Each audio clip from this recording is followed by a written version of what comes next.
Have you ever stared at your credit card bill and felt a sinking feeling, as though the numbers on the page were too big to wrap your head around? Maybe you've juggled bills, or you've delayed a payment. Maybe you've thought, if I just ignore this for a while, it won't feel so bad. That uneasy feeling, that little knot in your stomach when the money going out seems heavier than the money coming in. That's not just your story, that's the United States right now. Except that instead of a few $1,000s, the balance is sitting at more than $37 trillion. That's trillion with a T. And here's what almost no one tells you. That balance isn't just a headline scrolling across the news. It's already shaping your paycheck, your savings, and even the price of your next cup of coffee. Now here's the wild part. We talk about the national debt all the time, but most of us don't really know what it means. It feels like a scary number that scrolls across the bottom of the news or flashes on a website counter ticking upward every second. You should know that the national debt isn't just some big abstract concept floating around in Washington. I'll tell you now, it's much worse than you think, and it's affecting your life right now. And that's where our story begins. Because once you understand what the national debt really is, how it got this big, and why it keeps growing, you'll see that it's not just a problem for policymakers or economists, it's a problem for all of us. So let's break it down. What exactly is the national debt? Strip away the politics and the complicated headlines, and it's actually very simple. The national debt is just the total amount of money the United States government has borrowed over time and still owes. Think of it as one giant running tab. Every year, the government collects money from taxes, and every year it spends money on everything from building highways to paying soldiers to keeping Social Security checks flowing. The problem is that year after year, the spending is more than the income. And as mentioned before, the number itself is staggering. To give you a clearer picture, that is more than $100,000 for every single person in the country. Babies born today already have their share of the debt written next to their name before they even take their first steps.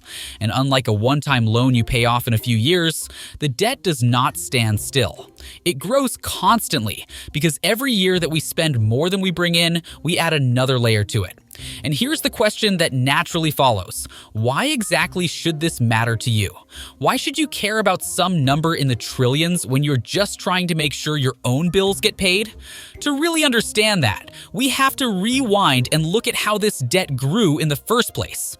But here's the alarming part. The real danger isn't just how much we owe. It's how quickly this number is outpacing the economy itself. If you look back through American history, the story of the national debt reads almost like the story of a family that has gone through ups and downs, sometimes forced to borrow heavily during tough years, sometimes making progress and paying things down, but always carrying at least some kind of balance. After World War II, for example, the debt was actually enormous compared to the size of the economy. But in the decades that followed, as the economy grew and the government managed its spending, the debt became a much smaller share of national income. It was still there, but it felt manageable, almost like a loan you can live with because your salary keeps growing. The real shift began in more recent decades. Wars in the Middle East, the financial crisis of 2008, and the pandemic in 2020 all demanded huge bursts of government spending. Layered on top of that were tax cuts that reduced the money coming into the government at the same time that costs for programs like Social Security and Medicare were climbing higher.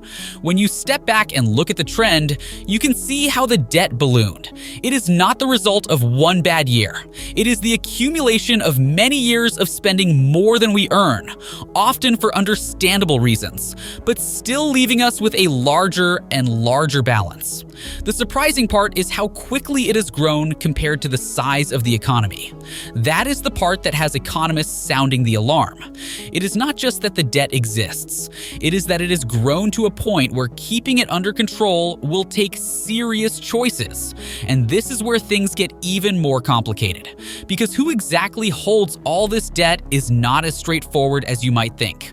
Most people think they know who America owes all this money to, but the real answer will probably surprise you. When Americans hear that the United States owes more than $37 trillion, one of the first questions that pops up is, who on earth do we owe all that money to? A common assumption is that most of it belongs to foreign countries, with China usually mentioned as the big lender holding America by the throat. The reality is a lot less dramatic, but in some ways even more complicated. The debt is spread out across a wide variety of holders, and the majority of it is actually owned by people and institutions inside the United States itself. Think of it like this. Imagine someone in your neighborhood is constantly borrowing. Some of the money comes from a bank across town, some comes from a retirement fund in the community, and some even comes from family members dipping into their savings to help out. That is what the US government looks like. The biggest lenders are not foreign countries, but domestic investors, pension funds, mutual funds, and even the Federal Reserve. When you or your parents contribute to a retirement plan, some of that money could be invested in US Treasury bonds, which means you are essentially lending money to the government. Foreign countries do hold a slice of the pie, though, with Japan and China being the largest, but their share is far smaller than the rumors suggest. Combined, they hold only a fraction compared to what Americans themselves hold through various institutions and savings vehicles. Another big chunk comes from what is called intragovernmental debt, which is essentially the government borrowing from itself. The Social Security Trust Fund, for instance, has lent money to the broader federal budget with the expectation that it will be paid back. That might sound strange, but it is essentially like one pocket of your wallet lending to another. This spread of debt holders matters because it changes the stakes. The national debt is not just about foreign dependence, though that plays a role. It is also about how deeply the financial system and everyday Americans are tied into it. And when you start to see who actually holds the debt, you also begin to understand why managing it responsibly is so important. Because if the government struggles to pay, it is not some distant foreign power that loses out first. It is pension funds, retirement accounts, and institutions that millions of Americans depend on. And here's the part most people miss. This giant number isn't just sitting in Washington. It's quietly shaping the cost of your groceries and your retirement. It is easy to think of the national debt as this abstract, almost fictional number floating somewhere above our heads. 30 trillion, 35 trillion. It sounds more like something you would hear in a science fiction movie than a real number tied to your everyday life. But the truth is that debt seeps into the cracks of daily living in ways you might not even realize. One of the clearest ways it shows up is through interest rates. The government borrows money by issuing bonds, and when the debt grows, lenders eventually demand higher interest to keep lending. That increase in borrowing costs for the government can ripple out into the rest of the economy. If the government is paying more to borrow, chances are businesses and individuals are going to face higher borrowing costs too. So when you go to take out a loan for a house or a car, you might find yourself staring at a steeper interest rate than you would have if the national debt were lower. Another area where it touches you is through inflation.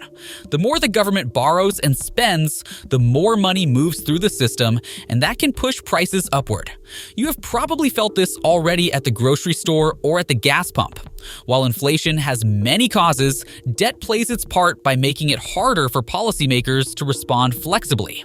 If the government already owes a mountain of money, it has less room to borrow more during a crisis without shaking investor confidence. And if investors start doubting the government's ability to pay back its loans, they might demand even higher interest, creating a cycle that trickles down to you in the form of higher costs of living. Debt also affects the services you rely on. Every year, a huge portion of the federal budget goes not to new schools, better roads, or healthcare, but simply to paying interest on the existing debt. There's another consequence, one that slips beneath the headlines. Billions drained away from schools, healthcare, and infrastructure before those dollars even have a chance to be spent. That means fewer resources left for investments that directly improve your daily life. It is like being stuck in a cycle where every paycheck you earn goes mostly to credit card bills, leaving very little left over for groceries or savings. The bigger the debt grows, the more the government's hands are tied when it comes to funding programs that could make life easier for its citizens. As you know by now, when it comes to the national debt, the most dangerous option is pretending it will somehow solve itself. Ignoring the problem only allows it to grow, and with every passing year, the interest payments alone become heavier, and it is a weight that, if ignored, presses harder on households, businesses, and future generations. And here's the most important question: what happens if we keep ignoring this problem? The answer isn't just about numbers. It's about the kind of economy and country the next generation will inherit. Still, even though the challenge looks enormous, there are possible paths forward. Some solutions involve tough trade-offs, like raising taxes, cutting spending, or restructuring entitlement programs. Others lean on long-term strategies such as boosting economic growth so that the overall debt burden becomes smaller compared to the size of the economy. None of these choices is painless, yet they highlight a simple truth: action is possible. History shows that countries have managed debt crises before, but only when they acknowledged the problem early and took deliberate steps instead of hoping it would vanish. At the individual level, you may not have the power to set national budgets, but you do have the power to prepare yourself. Learn how money truly works, understand inflation, and protect your savings. All this can give you stability even when the larger system feels shaky. If you want to learn more about how companies are tricking you into giving less bang for your buck, check out our video on inflation.